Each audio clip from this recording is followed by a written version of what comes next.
இஸ்மத் சுக்தாய் என்ற உருதில் ஒரு பெண் எழுத்தாளர் இருக்கிறார்.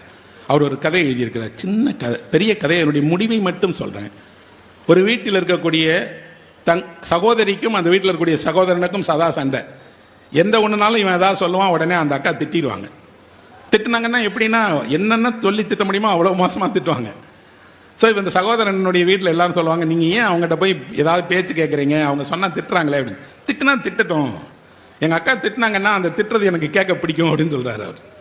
அவங்க திட்டுறது எப்படிங்க பிடிக்கும் அப்படின்னா, திட்டினா பிடிக்குங்க, அவங்களுக்கு தெரியாது. சிலர் நம்ம மீது கோவப்பட்டாங்கன்னா நமக்கு பிடிக்கும் அப்படின்னு அவங்க எல்லாம் சொல்கிறாங்க. ஆனால் ஏதாவது அவர்களுக்கு உடல் நலம் இல்லை என்றால், அவர்களுக்கு சோர்வாக இருந்தால் அவர்கள் உடனடியாக சகோதரனை தான் அழைக்கிறாங்க.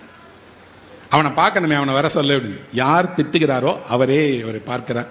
கதையினுடைய கடைசி வரியில் ஒரு பொண்ணு அவங்க அப்பாட்ட கேட்குறா, உன்னை உங்கள் அக்கா இவ்வளோ திட்டுறாங்களே, திரும்ப திரும்ப ஏப்பா போய் பார்க்குற திட்டுறதுக்கு அவர் அந்த கடைசி வரி அழகாக எழுதப்பட்டிருக்கிறது.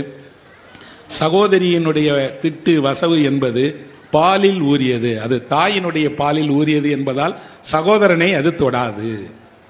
அப்படின்னா ஒரு அண்ணனும் தம்பியும் சண்டை போட்டுக்கிறது, அக்காவும் தம்பியும் சண்டை போட்டுக்கிறதெல்லாம் ஒரே அன்னையினுடைய பாலில் ஊறிய திட்டுக்கலாம். ஒரு வசையை கூட, கோபத்தை கூட, குற்றச்சாட்டை கூட எவ்வளவு மிருதுவாக அன்பாக மாற்றிவிட முடிகிறது. உலக இலக்கியத்திலே வேறு எந்த இலக்கியத்திலும் தமிழ் புலவர்கள் கோபம் கொண்டது போல காட்சிகளை பார்க்கவே முடியாது.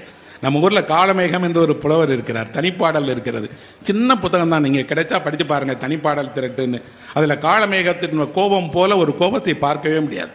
அவ்வை தனிப்பாடல்கள் எல்லாம் கோபப்பட்டு திட்டுறார். யாரை திட்டுகிறார்? பசிக்கு உணவு தராதவர்களை, அன்பாக உணவளிக்காதவர்களை, வீட்டுக்கு கூட்டிகிட்டு போய் அலட்சியமாக உணவு தருவர்களை, போதும் என்ற நேரத்தில் அந்த உதவியை செய்ய மறுப்பவர்களை, இப்படி கோபத்தை காட்டுகிற கவிதைகள் எல்லாம் வசை கவிதைகள் என்றே தமிழில் இருக்குது. ஆனால் அதற்கும் இலக்கிய இடம் கொடுத்திருக்கிறது தமிழ் இலக்கியம். வசைதானே என்று ஒதுக்கிவிடவில்லை. இப்பேற்பட்ட ஒரு மகத்தான இலக்கியத்தினுடைய மரபிலிருந்து வந்தவன் என்ற முறையிலும், அந்த மரபை தொடர்கிறவர்கள் நீங்கள் என்ற முறையிலும் நான் என்றைக்கும் சொல்வேன், காலம் தமிழ் இலக்கியத்தை என்றும் கொண்டாடும், வாழ வைக்கும். நன்றி நண்பர்களே, வணக்கம்.